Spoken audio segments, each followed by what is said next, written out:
y'all? It's me, Sir Butter. This is the Out of Body Hobby, and we're gonna be talking about Money in the Bank 2015, starting right now. Not now, but right now. First off, on the kickoff show, we had Barrett going against R-Truth, and I said that Barrett must have pissed somebody off because he's been on an incredible losing streak, and it just continued with Truth going over. And I don't know what they're doing with Barrett right now. And Barrett's one of my favorites, so that I ain't too happy about it either. But nothing more needs to be said about it. But that boy is on a mean Barry streak right now. Then we had the Money in the Bank match. The winner surprised me in this match. I didn't see it going down with Sheamus winning it. I didn't see that coming at all. I kind of felt like Reigns might have didn't win, but then I'm looking at the field and I'm looking at everybody else like I don't see anybody else winning either, so I guess Reigns have to win. But they didn't want to do what they did in the Royal Rumble when they had, everybody obviously was going to think Reigns was going to win and then have him win. And they kind of tested it out too. They kind of tested that water to see how the fans would react to it. And he got a pretty decent response. He got about 50-50. And by the time that the match was closer to the end, it kind of turned to more like 60-40 because he went off in the match. He had the power bomb and to the ladder in the corner to Kingston. Then he had the power bomb of Neville into Kingston. Then he came back and he just launched Kingston out into everybody else, or the power bomb out of the ring into everybody outside. He was going off. So I think by the time that he was about to win, I think people, even if they didn't want him to win, they respected what he was doing because he had a great match. Like, he was the highlight of that match in terms of the entertainment throughout it. So I think he would have been a rightful winner from that standpoint.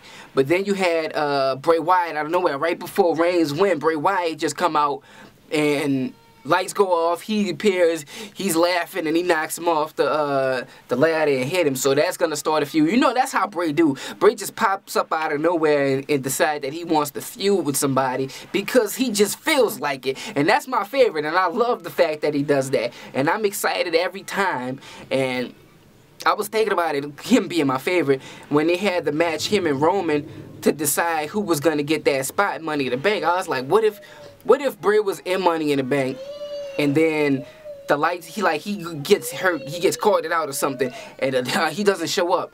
And then the guy's about to win, lights go off. Next thing you know, Bray is at the top of the ladder about to cash in, and about to win the Money in the Bank. And it didn't quite happen that way because he was in the match and he pushed him off. But I thought it was crazy that it kind of sort of, my dream kind of sort of came true with that one. So I enjoyed that. I thought that was a nice little spin on it, and that gives Bray and Reigns both something to do because I was upset that Bray wasn't a part of the card anyway. So now Reigns and Bray had something to do away from the title picture. That's going to make it a great undercard feud. And I feel like they walk away as the stars of that match. Even though Sheamus won it, I feel like those two walk away as the stars of that match. Next, we had the Intercontinental Championship match between Ryback and The Big Show. And The Miz came out and cut a promo, bashing Cleveland and all that. And I think this guy is just a natural-born entertainer. I watched him back on The Real World when I was younger, when he was talking about he had the aspirations to be in the business and all. So I automatically had a little favoritism towards him when he came into the business. But he's really flourished. That guy is, he's got the it factor when it comes down to entertaining people. He gets it. But anyway, he was kind of the highlight of this match because the match starts and the match is kind of so-so. No, it's a tad bit better than I gave it credit for in my prediction video. I didn't really think this match would be any good, but it was so-so. But it ended in a disqualification. I had Ryback winning it, and he lost technically because Big Show got hit by The Miz first. But basically, The Miz just came in there and knocked them both around, and he walked away as the attraction from that match. Then we had the match of the night, which I thought Seth and Dean was going to have the match of the night, but I underestimated Owens and Cena, and this match was phenomenal. This was one of the greatest matches that I've ever seen. I don't want to overreact and say it was the greatest match that I've ever seen because, I don't know, the stakes could have been higher, but this was a great match. Like, it was perfect. You have champion versus champion. You have a new generation talent versus the last generation's, the current generations, I guess you would say, talent. Like, and it's kind of split in between. It's like we're caught in the crosshairs. Like, the old generation is getting waved, you know, getting pushed away, and the next generation is ready to step up and take it. And you really got that sense of like the head of each charge in the middle of the ring, and the crowd was going like, let's go Cena. Cena sucks like they always do. But then you had Fight Owens fight. You had NXT. Like, the fans were just so engaged, and that atmosphere was crazy. Like, I don't want to compare it to like a Stone Cold Rock or something like that, but it was damn close. Like, that had a, like, World Cup championship. This is all the marbles type of, like, Game 7 of the finals, Super Bowl type of atmosphere. Like, it was electric. And the wrestling was amazing. The Cena pulled off moves we didn't even think he knew. Like, you didn't even think he's seen before. And then, of course, Owens was pulling out everything in the bag. They went so deep into Jericho's move list on that episode, on that match. It was crazy. And I mean, the wrestling was amazing. So the atmosphere was great, the wrestling was great, and then there's two showmen. Like, they really played it up. The entertainment value was great. And this is why I feel like it's a perfect match away from matches like Hulk Hogan versus The Rock, where they're great showmen. The atmosphere is great, but the actual wrestling wasn't that great. The actual wrestling was really mediocre. And you know what I mean? So, but that's not usually what sells that moment. The moment is usually sold because they're great showmen and the atmosphere is there. But this had everything just timed up. This was the best, like, match, like, just as far as the way it felt since what, CM Punk versus I think it might have been Brock Lesnar. I'm not sure. I don't remember, but it was like 3-4 years ago.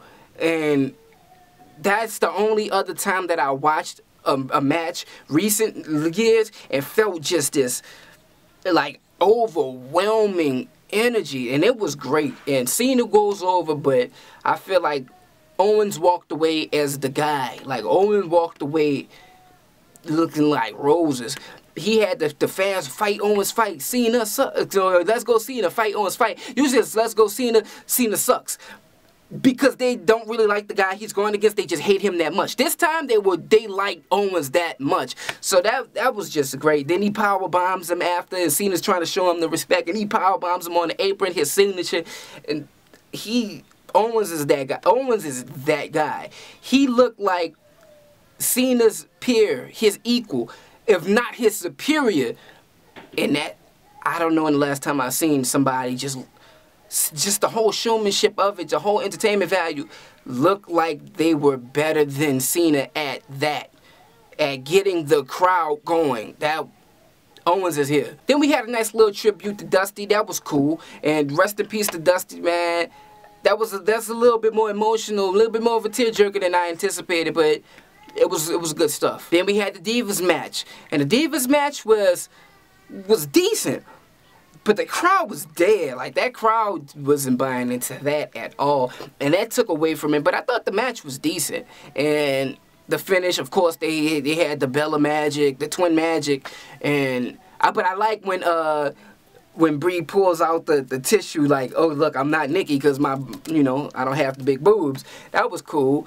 But, yeah, all in all, that was nice. But although Paige's promo about how she's gonna make change and all this, and how the divas in the locker room should go with her, I don't buy into that. Like, that promo seemed like it works better against her than against Nikki. So I don't know. I didn't like that. And I feel like Naomi was in a position to do something and stop being about the Bella Twins. And then she came up and made it about her again, because it's always about Paige. So I didn't really feel that. I don't like the direction that they're trying to push that character in. Not buying it. But yeah, that's how that match played out, which I thought Nikki would go over because obviously Paige wasn't going to win a third title already. Then we had the tag team match, and the tag team match was short, fast, weak. But the promo that New Day cut was pretty good, but that match was weak. And I don't know. I don't think the Primetime Players are about to have a great title reign. It just, I didn't get that vibe, even though they won the titles, and I didn't think they were, but I just don't get that vibe that the fans really bought into it and that they're really going to be showing out, and yeah. I might be missing the match, I'm not 100% sure, but let's just talk about the main event, because if I missed something, then it must have not mattered anyway. Let's talk about this main event. Dean versus Seth. It was slow starting, which a lot of ladder matches are slow starting, so I was kind of disappointed at first, but man, they got me, like, midway through, like, I was on the edge of my seat. I was emotionally invested, and they had another great match. Like, if you didn't see this, you have to see this. Like this, the Cena match and the Money in the Bank, you have to see those three matches. Going through ladders, the power bombs to the aprons, with Seth just launching Dean, like he just tossing him. I mean, that was good stuff. They were all fighting out into the crowd stuff. That was just flat out good TV. And I love the finish though. That finish, having them both fall off and land on the ground like a tug of war for the title, and like that. It's like that's what champions are made of. Like, who wants it bad enough? Who wants it? Who's gonna give that one extra inch? And it really kept that. And both guys look like warriors. You know, but Seth looked just this much stronger than Dean. Just this much stronger than Dean. And you want to see him do it again. That was amazing. But all in all, I feel like walking away from this, Dean, Seth, Roman, Bray, Owens, and Cena all look like superstars tonight. That is great for the business. To have 6 guys look like the guy. 6 guys who look like this is the guy that I'm going to tune in to watch. The business is in a good place right now. They kind of hot now. They kind of getting it going, and we're about to see that transitional period. We're about to see this next wave of greatness take off, and it's gonna be fun to watch. It's gonna be fun to watch, and I can't wait for Raw tonight. Let me know what you guys